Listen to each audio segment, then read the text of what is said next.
네, 평촌공업고등학교 전기전력과 2학년 학생 여러분 안녕하세요. 여러분들과 함께 전기기기, 그 중에서 교류회전기기인 제4장 유도전동기를 같이 공부하고 있는 최희동 선생님입니다.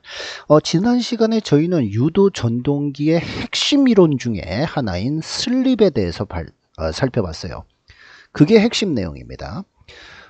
동기기라고 하는 것은 동기 속도, 즉 자기장이 회전하는 속도대로 돌지만 유도 전동기 같은 경우에는 회전자가 자석의 성질을 가지고 있는 것이 아니기 때문에 회전 자기장의 속도를 따라서 돕니다. 따라서 돈다라고 하는 것은 즉 쫓아간다는 얘기예요. 그러면 자기장이 회전하는 속도하고 회전자가 회전하는 속도는 당연히 차이가 발생하겠죠. 그 차이에 대한 발생비를 슬립이다 라고 한다 그랬어요. 그러면서 선생님이 슬립에 대해서 가장 쉽게 정리를 해드렸습니다. 어떻게 개념 정리를 해드렸죠? 슬립이라고 하는 것은 회전자의 속도의 시간 차이며 속도 차이며 그 다음에 또 뭐로 의미를 부여할 수 있다? 손실로, 이 기기의 손실까지 같이 연결할 수 있다. 이렇게 설명을 드렸죠. 슬립이라고 해가지고 너무 어렵게 생각하지 마십시오. 슬립이라고 하는 것은 S, 슬립, COC죠. 시간차, S, 속도차, S, 손실, S, 똑같은 겁니다. 개념상으로 알아보실 때는 선생님 수업이 어려운 수업이 아니에요.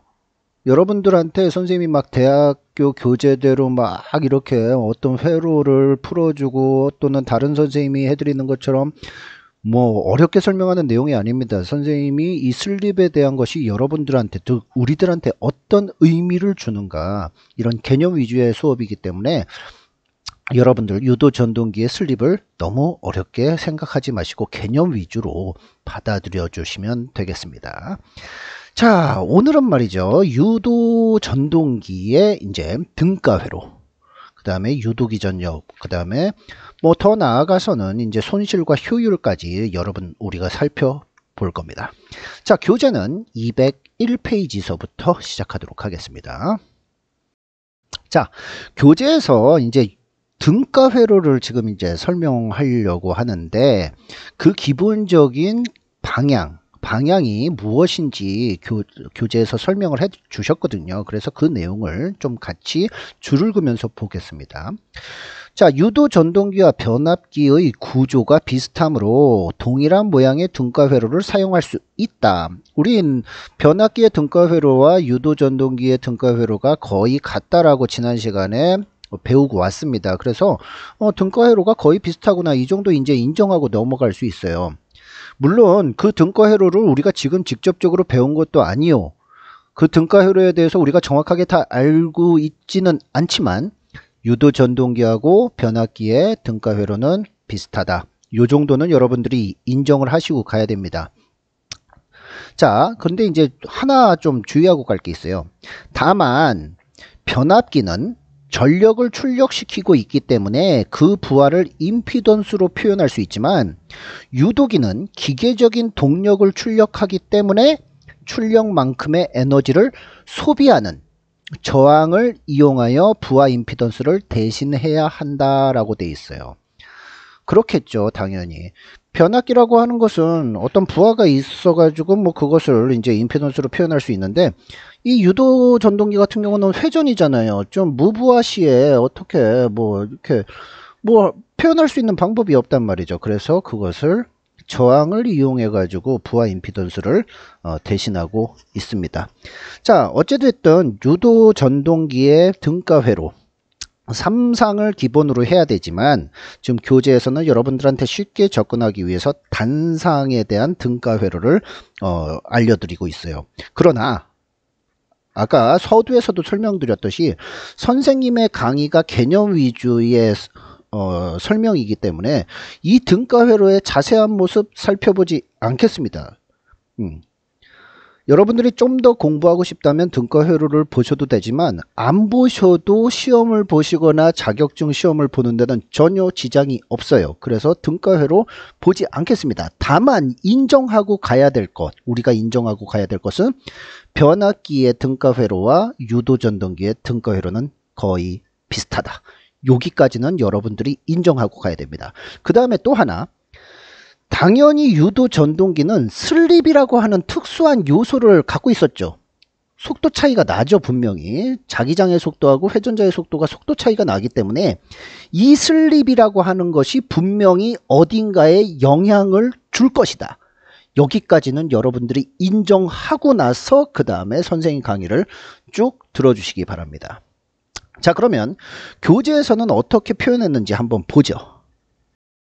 자, 정지 중인 단상 유도전동기의 등가 회로와 유도 기전력이라는 부분이 나와 있어요. 정지라 그랬죠. 정지. 그럼 회전자가 지금 회전하고 있는 거예요? 회전하지 않는 거예요? 회전하지 않는다. 그럼 N, 회전자 속도 N은 얼마가 나오죠? 제로가 나오죠. 그러면 슬립이 언제, 뭐일 때입니까? 지금 슬립이 1일 때를 나타내는 거죠. 지금 슬립이 1일 때 정지하고 있을 때의 등가 회로가 어떻게 되는지 201페이지서부터 시작이 되고 있는 겁니다. 자, 202페이지로 넘어가면 어이구, 등가 회로가 이런 등가 회로가 있습니다. 봐도 여러분들 짜증 나시죠? 저도 볼 때마다 짜증 납니다. 예, 볼 때마다 짜증 나요. 하지만 이거 여러분들 지금 이거를 전부 다 우리가 학습할 필요가 있다고요? 없다 그랬습니다. 개념적으로 받아들이시라 그랬어요. 대학교 과정이 아니라 고등학교 과정이기 때문에 이 모든 내용, 등가 회로에 대한 모든 내용을 여러분들이 알고 있어야 될 이유가 없습니다. 분명히 말씀드렸어요. 그래서 등가 회로가 누구하고 같다. 아, 변압기하고 같다. 대신에 뭔 좀 선생님이 인정하고 가라 그랬죠? 분명히 같은데 슬립이라고 하는 것이 분명히 영향을 줄 것이다. 여기까지 우리가 인정하고 가야 된다 그랬어요. 그럼 우리가 이제 확인할 것은 슬립이 도대체 어떤 영향을 주는가, 이런 것을 확인하고 갈 필요성이 있다는 겁니다. 자, 그래 각설 다 집어치우고요. 이 회로를 통해서 결국 얻어지는 결론은 203페이지에 나와 있는 이 내용이 되겠습니다. 자, 203페이지에 나와 있는 얘기는 단상 유동기 전동기의 정지 상태의 유도기전력이 나와 있어요. 우리 이거 어디선가 많이 본 식입니다. 동기기에서 나왔던 식이에요. 동기기에서 발생되는 유도기전력, 그 식이라고 똑같죠. 유도기전력, 즉 1차 측 고정자 권선에 유도되는 기전력이라고 하는 것은 4.44 곱하기 FM파이 그 다음에 K 오메가, 이런 형태로 나와 있었습니다. 1차 측 권선계수, 1차 측의 주파수, 그 다음에 1차 측 권선수, 그 다음에 자속, 평균 자속, 한국의 지금 단상이니까 극당 평균 자속이 되겠죠. 요렇게 똑같이 나왔어요. 그러면 만약에 말이죠, 지금 정지해 있을 상태인데 그게 그대로 이제 2차 측에 유도가 될 거 아니에요. 그 유도되는 경우 정지해 있을 때 회전자에 유도되는 기전력은 어떻게 될까? 자, 여기 나와 있습니다. 자, 회전자에 유도되는 기전력은 당연히 4.44 K2 K 오메가 2차 측의 권선 계수 곱하기 1차 측의 전원 주파수가 그대로 유도가 되죠. F 1차 측의 유도 주파수 그대로 F1 똑같죠. 그 다음에 2차 측에 감겨져 있는 권선수, 그 다음에 평균 자속수, 이렇게 되는 거죠. 이해되셨습니까? 예. 아, 정지했을 때는 지금 어떻게 돼요? 1차 측에서 나왔던 1차 측에 투입됐던 전원의 주파수가 정지해 있을 때는 그대로 지금 여기에 F1이 들어와 있죠. 보셨습니까? 네, 비교하셔야 됩니다. 위에 거랑 아래 거랑. 아, 요렇게 되는구나. 정지해 있을 때. 그런데 유도전동기가 정지해 있으면 이게 말이 되는 거예요? 말이 안 되죠. 결국에는 유도전동기는 회전하는 회전기기예요. 그러면은 이 식이 지금 정지해 있을 때가 그게 크게 그다지 의미가 없다는 얘기입니다. 회전을 시켜야 된다는 거거든요. 자, 그러면 이 유도전동기가 회전하게 됐을 때 당연히 뭐 정지하거나 회전하거나 1차 측에서 나오는 유도기전력은 얘로 똑같을 거예요. 그러면 회전자가 회전하게 되면 이 E2라고 하는 2차 측의 유도기전력은 바뀐다는 얘기죠. 그죠? 결론이 그렇게 나오겠죠. 그래가지고 나온 설명들이 이제 203페이지서부터 204페이지 이렇게 쭉 이어져서 나오는 겁니다. 근데 다 볼 필요가 없다 그랬어요. 분명히 선생님이 딱딱 찍어 드리겠습니다. 자, 그러면 이제 회전자가 정지해 있다가 회전하게 됩니다. 회전하게 됐을 때 당연히 어떤 동기 속도에 다다르진 못하지만 어떤 슬립을 가지고 이렇게 속도를 하겠죠. 그러면 당연히 회전자의 속도는 차이가 날 겁니다. 그러면 이 회전자의 속도가 차이가 나기 때문에 당연히 모두 바뀐다. 주파수도 바뀌게 돼 있어요. 즉 1차 측에서 투입해준 인가해준 주파수 F1과 회전자가 회전할 때의 회전자 주파수는 다르다라는 얘기입니다. 이해되셨습니까? 그래서 나온 결론이 뭐냐? 자, 보세요. 이러한 속도 차이가 결국에는 운전 중인 회전자가 겪는 회전 자계의 회전수가 되고 2차 회로의 주파수가 된다. 회전 자계의 속도 NS의 주파수인 F1에다가 슬립 S를 곱하면 2차 측의 주파수가 된다. 이렇게 돼 있어요. 아, 고정자 권선에 투입한 주파수와 회전자 권선이 움직일 때의 주파수는 다르구나. 그래서 지금 이렇게 식이 나와져 있는 거죠. 그럼 보세요. 아까 전에 고정되어 있을 때, 즉 정지해 있을 때 얘 유도기전력, 2차 측의 유도기전력은 이거였죠. 그죠? F1 여기였습니다. 그러면 회전하고 있을 때의 2차 측에 인가되는 유도기전력은 당연히 달라지게 되겠죠. 자, 그 결론입니다.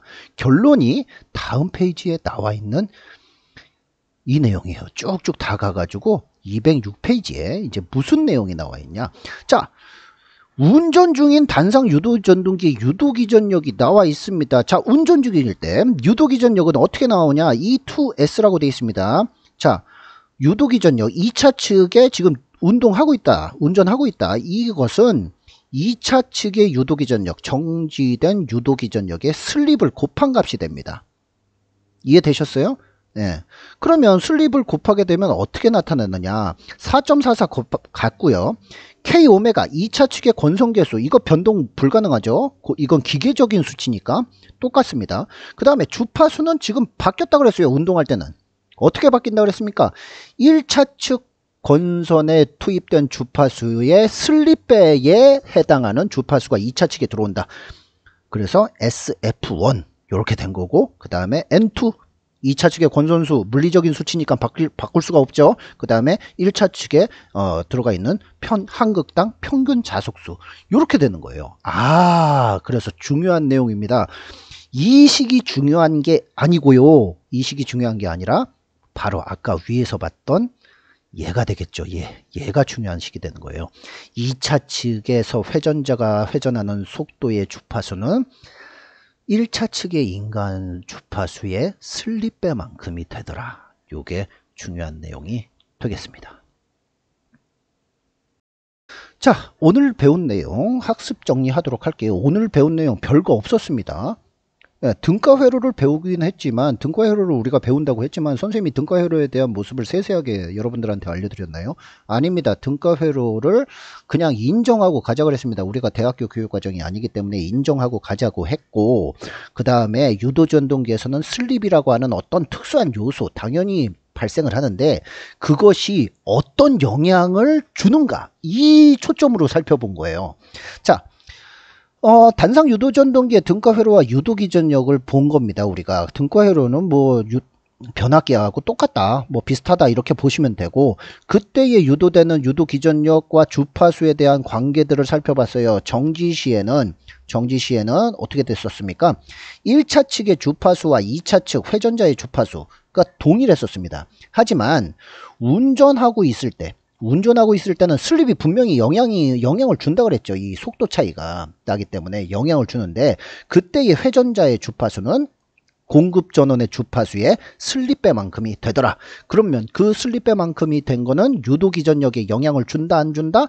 준다 해가지고 나온 식이 이 위의 식이 됐었죠. 그래서 나머지는 다 똑같아요. 4.44 곱하기 K오메가 2차 측 K오메가 K2였죠. 물리적인 수치 변하지 않는다 그랬습니다. 그 다음에 F2는 운전하고 있을 때니까 당연히 1차 측의 주파수의 슬립배만큼이 들어온다 그랬죠. 그 다음에 N2, 2차 측의 권선수 물리적인 수기니까 바뀌지가 않죠. 그 다음에 한극당 자속수, 평균 자속수 변하지 않습니다. 그래서 이렇게 여러분들 수식이 정리되고, 핵심은 뭐다?